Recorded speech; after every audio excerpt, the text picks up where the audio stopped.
Dear students, plant pathology में आज हम मेज़ की 3 डिजीज़ के बारे में स्टडी करेंगे।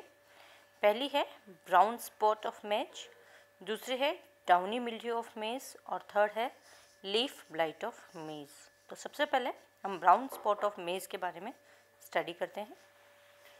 ब्राउन स्पॉट ऑफ मेज जो है वो सबसे पहले इसको शॉ ने बिहार में नोट किया था इन 1910 में इसको सबसे पहले बिहार में नोटिस किया था। उसके बाद इसको वर्ल्ड के दूसरे पार्ट्स में से भी नोटिस किया गया, जैसे चाइना, जापान, यूएसए। और इसमें पाया गया कि सारे जो मेज थे वो सब ससेप्टिबल पाए गए थे। इसमें इक्लिनिया मैक्सिकाना जो है यह जो है ओनली अदर नोन होस्ट था इसका, इस पैथोजन का। यह सैरल और फॉडर के रूप में काम में आता था, जैसे कि मेज़ आता है, और इसकी जो थी वह सेम हैबिटेट में यह ग्रो करता था। जो ब्राउन स्पॉट ऑफ मेज है यह of minor significance in India में इसका इतना सिग्निफिकेंस नहीं है, but it is severe under favourable environment conditions. वैसे तो it's not a major disease, but अगर एनवायरमेंटल कंडीशंस फेवरेबल होती है तो it causes considerable damage. Lal और चक्रवर्ती ने 1975 और 76 में इसके द्वारा जो लॉस था उसको एक्सेस किया, और राजस्थान में अंडर नेचुरल कंडीशंस में जब लॉस देखा गया तो 16 to 21% पाया गया। तो brown spot of disease maize जो है it's a minor disease unless the environmental conditions are favourable, और इसको सबसे पहले बिहार में शॉ ने नोटिस किया था। देन आफ्टर ये वर्ल्ड के दूसरे मेज ग्रोइंग एरियाज जैसे जापान, चाइना और यूएसए में भी नोटिस किया गया। इसका जो ऑल्टरनेट एक और दूसरा होस्ट पाया गया है सेम पैथोजन का है वह यूक्लिना मैक्सिकाना।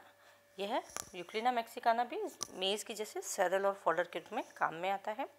लाल और चक्रवर्ती ने राजस्थान में 16 to 20% loss of the crop इस डिजीज़ के द्वारा नोटिस किया है। अगर हम इसके सिम्टम्स की बात करें तो disease occur on the leaf blade, leaf sheath and clumps, very rarely on husk of the year. Generally ये लीफ ब्लेड और लीफ शीथ और क्लम की डिजीज़ है, बहुत ही रेयरली यह हस्क पर भी पाई जाती है, मतलब ईयर के जो कवर है उस पर भी पाई जाती है। स्पॉट जो है are more common and severe on lower portion than the other parts. जो इसके स्पॉट्स हैं वो प्लांट में नीचे वाले या ओल्ड पोर्शंस पर मिलते हैं, और नए जो पोर्शंस डेवलप होते हैं उसमें ये कम पाए जाते हैं। फर्स्ट जो है डिजीज़ का इंसिडेंस है उसका अपीयरेंस स्लाइटली ब्लीच्ड और येलो स्पॉट के रूप में होता है, जो कि धीरे धीरे डार्क होता जाता है और ब्राउन से रेडिश ब्राउन कलर में हो जाता है, और जिसके चारों तरफ एक मार्जिन या बाउंड्री बन जाती है। इस तरह से बहुत सारे छोटे छोटे स्पॉट्स लीफ प्लेट पर दिखते हैं, और इस तरह से जो पूरे लीफ है इसको रस्टी ब्राउन अपीयरेंस देते हैं। बाय द टाइम ये जो छोटे छोटे स्पॉट्स है वो कोलैप्स होकर बड़े स्पॉट बन जाते हैं, और स्पॉट्स जो मिड रिप पर बनते हैं वह बड़े होते हैं देन द ब्लेड, एंड जो स्पॉट्स हैं वो इरेगुलर शेप में होते हैं। तो सबसे पहले छोटे छोटे स्पॉट्स के रूप में ये डिजीज़ डेवलप होती है, उसके बाद वो स्पॉट्स बड़े होते जाते हैं और एक दूसरे से मिक्स करके एक बिग स्पॉट बना देते हैं ब्राउन से रेडिश ब्राउन कलर में। धीरे धीरे क्या जो मिड रिप पर जो स्पॉट्स होते हैं these are larger than the margins. इस वजह से पूरा जो होस्ट टिश्यू है उसकी ब्राउनिंग हो जाती है, निक्रोसिस हो जाती है, और वहाँ पर स्पोर ऑफ फंगस एक्यूमुलेट हो जाता है। जो अफेक्टेड लीफ है वो प्रीमेच्योरली डाई हो जाती है, और जो स्पॉट्स क्लम पे होते हैं वो जनरली नोड्स के ऊपर प्रोड्यूस होते हैं, और वहाँ से ये जो है नोड्स को डिजीज़ करने में नोड्स के ऊपर जो है उसको डैमेज करता है। कॉजल ऑर्गेनिज्म जो है इसका फाइजोडर्मा जियामेडिस है। इसका जो कॉजल ऑर्गेनिज्म है brown spot of maize physoderma zea maydis, यह ऑब्लिगेट पैरासाइट है।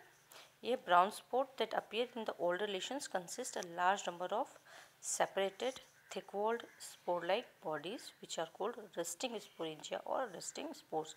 जो ब्राउन लेशंस जो लीफ में बन जाते हैं उस लीव्स के अंदर बहुत सारे large number of spore like bodies होती है, जिसको कि स्पोरेंजिया कहा जाता है या रेस्टिंग स्पोर कहा जाता है, जिसके अंदर की स्पोर्स प्रेजेंट होते हैं। इस तरह के स्पोरेंजिया पूरे जो इन्फेक्टेड टिश्यूज़ में बहुत सारे बन जाते हैं, और यह एक सीज़न से दूसरे सीज़न में प्लांट डेब्रीज में, सॉइल में पेरिनेट कर सकते हैं, वहाँ पर रेस्टिंग कर सकते हैं। जब फेवरेबल कंडीशंस आती है तो ये जर्मिनेट कर देते हैं in the form by the opening of lid like structure, और उसमें से एक थिन वॉल वेसाइकल जैसा स्ट्रक्चर बाहर आता है।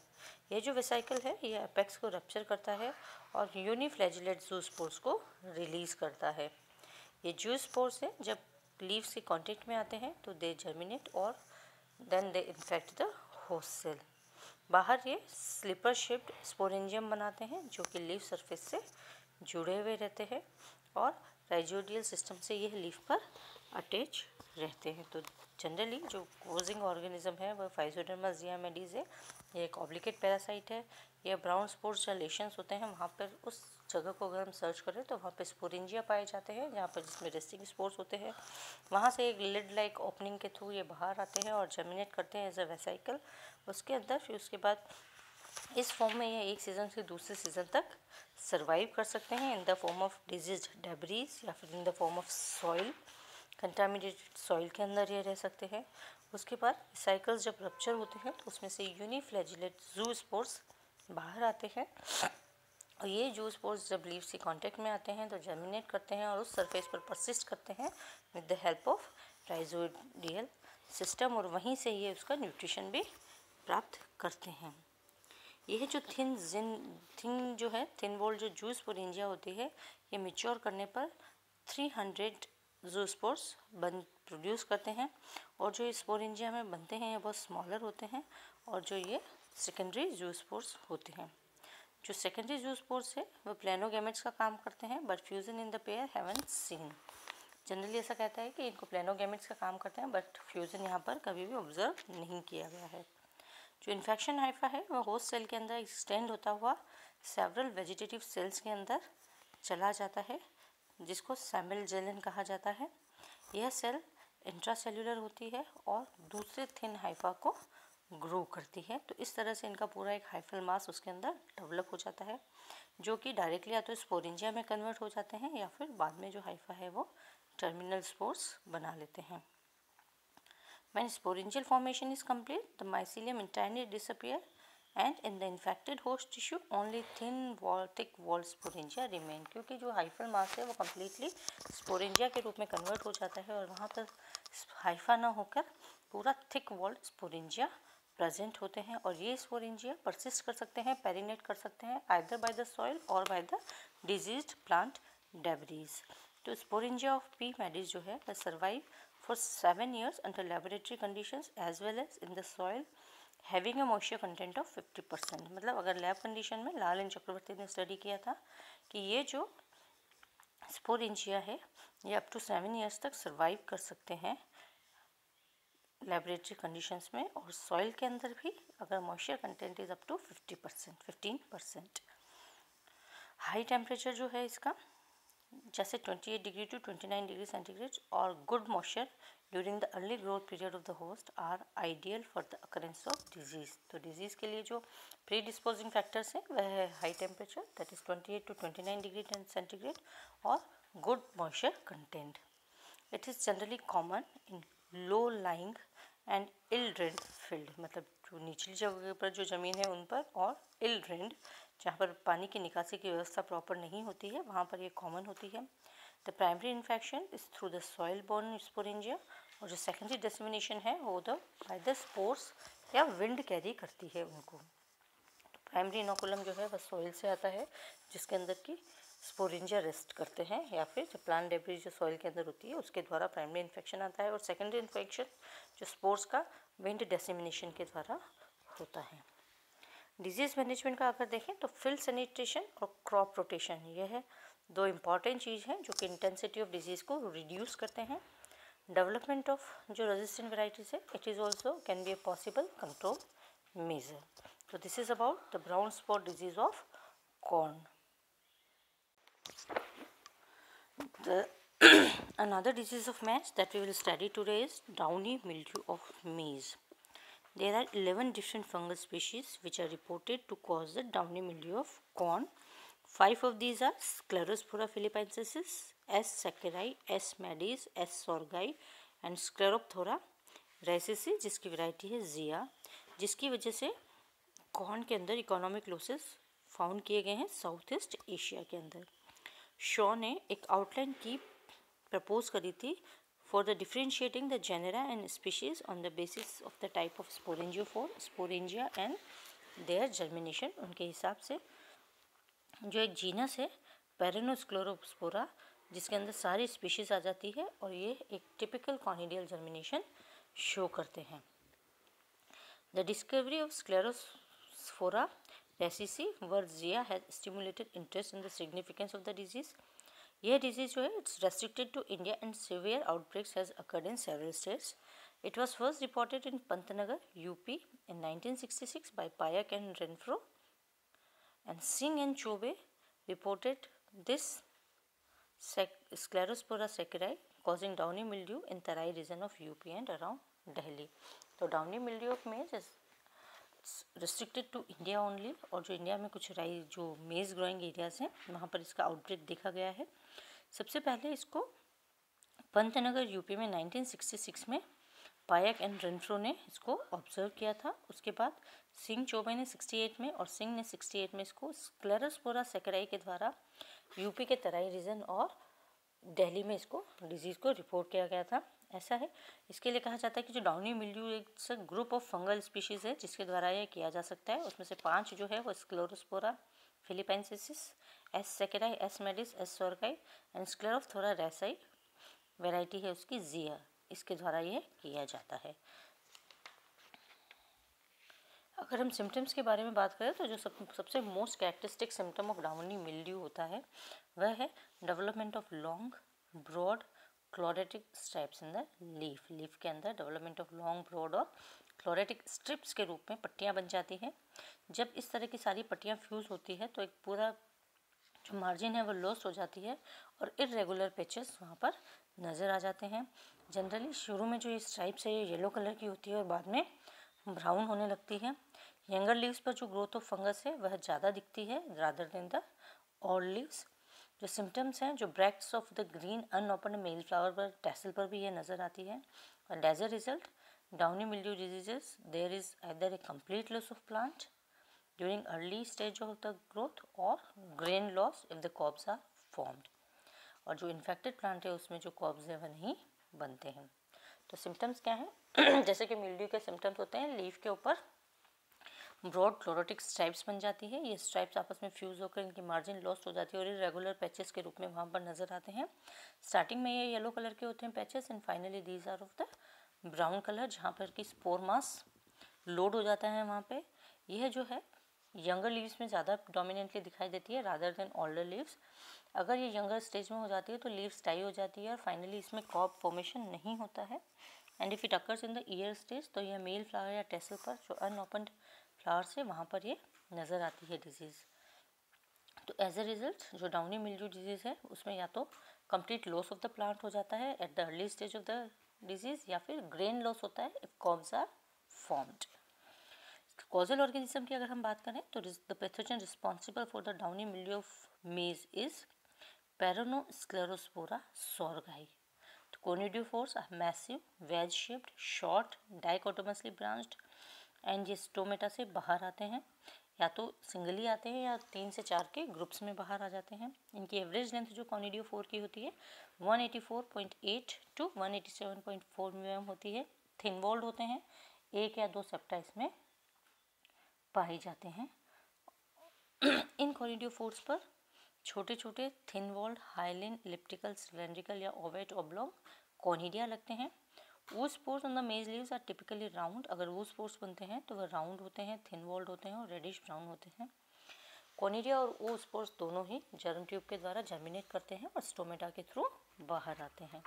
तो जो कॉजल ऑर्गेनिज्म है पेरिनोस्क्लेरोस्पोरा सोरगाई है जिसमें से कि कॉनिडियोफोर्स निकलते हैं और ये कॉनिडियोफोर्स स्टोमेटा के थ्रू बाहर आ जाते हैं जिसके ऊपर कॉनिडिया ग्रो करते हैं और ये कॉनिडिया का मास लीफ के ऊपर दिखाई देता है। कॉनिडिया और दोनों ही जर्म ट्यूब के द्वारा जर्मिनेट करते हैं। डिजीज साइकिल अगर हम देखें तो the pathogen can perennate through oospores and alternate host. या तो ये oospores के द्वारा सर्वाइव करते हैं या फिर इसका कोई ऑल्टरनेट होस्ट पर यह सर्वाइव करते हैं। इंडिया में सिंह और चौबे ने रिपोर्ट किया कि oospore प्रोडक्शन मेज में होता है, बट यह जो है इसका ऑल्टरनेट होस्ट शुगर कैन भी है, तो ये बहुत द प्लेसेस पे या तो उस स्पोर से सर्वाइव करता है या इसके ऑल्टरनेट होस्ट से सर्वाइव करता है। सेकेंडरी इन्फेक्शन जो है वह कोनिडिया या स्पोरेंजिया के द्वारा हो जाता है। There is also information that seed borne nature of downy mildew disease, यहाँ पर सीड बोर्न नेचर भी इसका बताया गया है डाउनी मिल्ड्यू डिजीज का। सिंह एट ऑल ने इसको पॉइंट किया the possibilities of P sacchari and P maydis being सिंग borne mycelium in the embryo of the seed from disease plant in Punjab, और कुछ ने रिपोर्ट किया it is internally seed borne in South India. तो it may be seed borne और it may perennate through oospore और it may grow on the it may rest on the alternate host। तो these all are the possibilities. और secondary inoculum हमेशा by the production of conidia ही होता है। Disease management अगर हम देखें तो यहाँ पर पहला है कल्चरल प्रैक्टिसेस। सबसे पहला है उसमें डिजीज़ क्रॉप डेब्रीज और कोलेट्रल ऑल्टरनेट होस्ट को हमको डिस्ट्रॉय कर देना चाहिए। Second, long rotation of crop should be followed, मतलब once maize is gone then after 2 or 3 spans हमको मेज ग्रो नहीं करनी चाहिए। केमिकल कंट्रोल अगर हम देखें तो Dithane M45 after sowing 7 days interval इसका स्प्रे करना चाहिए। इसके अलावा डेमोसिन आफ्टर 20 days ऑफ सोइंग। उसके अलावा रीडोमिल 25 WP है, उससे 100% डिजीज़ कंट्रोल जो है वह रिपोर्ट किया गया है। It was found that Apron 35 WS is better than Ridomil. तो इस तरह से कुछ जो फंजीसाइड्स हैं Brestan, Brestanol, Demosan have been found to be effective in control the disease through seed treatment. कुछ रेजिस्टेंस वेराइटीज़ भी हैं इसकी जो बाद में डेवलप की गई हैं। तो this is about the downy mildew disease of maize. The next is leaf blight of maize. Generally leaf blight of maize है, यह हेलमिंथोस्पोरियम द्वारा किया जाता है और यह जो है हेलमिंथोस्पोरियम की दो वेराइटी दो अलग तरह का लीफ ब्लाइट करती है। The first is southern corn leaf blight जिसको कि हेलमिंथोस्पोरियम मेडिस द्वारा किया जाता है। इसको दूसरा ऑल्टरनेट नेम है इसका बायोपोलिस मेडिस, इसका सिनोनिम है Drechslera maydis Cochliobolus heterostrophus. The second disease of leaf blight है नॉर्दर्न कॉर्न लीफ ब्लाइट जिसको कि हेलमिंथोस्पोरियम टर्सिकम के द्वारा किया गया है, जिसके बहुत सारे सिनोनिम्स हैं जैसे बायोपोलरिस टर्सिकम, ड्रेशेरिया टर्सिकम एंड सिटोस्फेरिया टर्सिकम। तो जो लीफ ब्लाइट ऑफ है it's a group of disease जिसको कि northern leaf blight, northern corn leaf blight और साउदर्न कॉर्न लीफ ब्लाइट दो अलग अलग तरह की डिजीजेज हैं जिसको कि लीफ ब्लाइट ऑफ मेज में इन्वॉल्व किया गया है। पहले हम साउदर्न कॉर्न लीफ ब्लाइट देखेंगे। This is favoured by warm temperature और high humidity, thus it is tend to be a more problem in southern half of the area and it is found to be further north to the if weather conditions are favorable। Generally इसको America में study किया गया था और वहाँ पर जो उसके रीजन है उसके अकॉर्डिंग इसको डिस्ट्रीब्यूट किया गया था। तो यह जो है वो वार्म टेम्परेचर के द्वारा और हाई ह्यूमिडिटी में इसको फेवर करती है। सिम्टम्स जो हैं इसका लीफ लेशंस होते हैं during the from minute specks to spots to 1/2 inch wide and 1 to 1/2 inch in length। जो स्पॉट्स हैं वह लीफ पे पाए जाते हैं, पहले स्टार्टिंग में छोटे होते हैं और बाद में वह ग्रो करते रहते हैं। जो कि जो स्पॉट्स है वो ऑब्लोंग होते हैं, पैरेलल होते हैं और धीरे धीरे ग्रेइश इन कलर हो जाते हैं जो कि बाद में पर्पलिश टू ब्राउन बॉर्डर जिसके चारों तरफ दिखता है। बाद में क्या होता है कि धीरे धीरे ये पूरे प्लांट पर पूरी लीफ पर यह नज़र आ जाते हैं। तो early and severe infection in susceptible plants predisposes them to stalk rots, मतलब अगर प्लांट्स में जल्दी में इन्फेक्शन हो जाता है तो स्टॉक रॉट की कंडीशन आ जाती है, वह जो स्टॉक है वह रॉटिंग कंडीशन आ जाता है। जो फंगस है वह डेब्रीज में ओवर विंटर कर लेती है, माइसीलियम वहाँ पर रेस्ट कर लेता है, फिर उसके बाद ये विंड और स्प्लैशिंग वाटर के थ्रू ये ग्रोइंग प्लांट्स में स्प्रेड हो जाते हैं spores. After infection and colonization sporulation होता है प्राइमरी लेशन से जो कि सेकेंडरी इनोकुलम का काम करते हैं और अगर वेदर कंडीशंस फेवरेबल होती है तो डिजीज़ डेवलपमेंट प्रॉपरली होता है और यह प्लांट को या क्रॉप को लॉस करता है। Germination of spores and pollination into the plant can occur Within 6 hours, when the free water is present on the leaf surface and temperature is between 60 degree to 80 degree Fahrenheit, मतलब अगर proper moisture present है leaf की surface पर और temperature favourable है तो with in 6 hours ये conidia germinate हो जाते हैं और सेकेंडरी इन्फेक्शन का काम करते हैं. Burial of the crop resides is helpful for erosion of is not a problem, मतलब जो डेब्रीज है प्लांट डेब्रीज उनको बरी कर देना चाहिए. यह जो क्रॉप रोटेशन है उसको सजेस्ट किया गया है. जब हैवी क्रॉप्स होती है तो उसके बाद इसको क्रॉप रोटेशन कर देना चाहिए क्योंकि ये फंगस ओवर विंटर करती है डेब्रीज के रूप में. तो दूसरी क्रॉप अगर आएगी तो यह जो है वहाँ पर ज़्यादा टाइम तक सर्वाइव नहीं कर पाएंगे. फोलियर फंजीसाइड्स भी इसके लिए सजेस्ट किए गए हैं. For optimal control it is important to control foliar disease during the period from 14 days before the tasseling to 21 days after tasseling. अगर हमको रिजल्ट अच्छे चाहिए और प्रॉपर कंट्रोल चाहिए तो टेस्लिंग मतलब फ्लावर इमर्जेंस के 14 दिन से लेकर 21 दिन तक इसका थोड़ा प्रोटेक्शन करना चाहिए. फोलियर स्प्रे करना चाहिए फंजीसाइड्स का. Research have shown that this period is more crucial for the leaf blight damage and yield and quality depend on this. So this is southern corn leaf blight disease of the maize. The next one is northern corn leaf blight.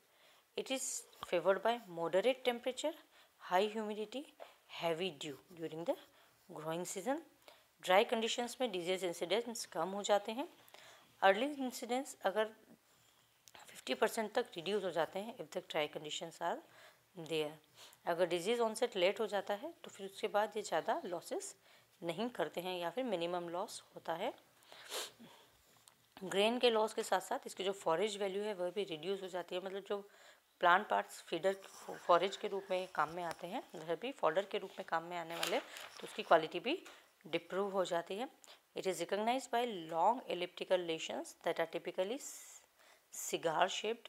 लंबे और elliptical इसके spots होते हैं, lesions होते हैं जो कि cigar shaped होते हैं और यह जो है बहुत कॉमन होते हैं जो कि लीफ के ऊपर दिखते हैं. जो लेशंस है पहले लोअर लीव्स के ऊपर दिखते हैं और उसके बाद ये न्यू लीव्स में डेवलप होते हैं. जो है डैमेज है it can be extensive in susceptible varieties rather than the resistant varieties. यह भी कॉर्न डेब्रीज के अंदर ओवर विंटर कर सकते हैं.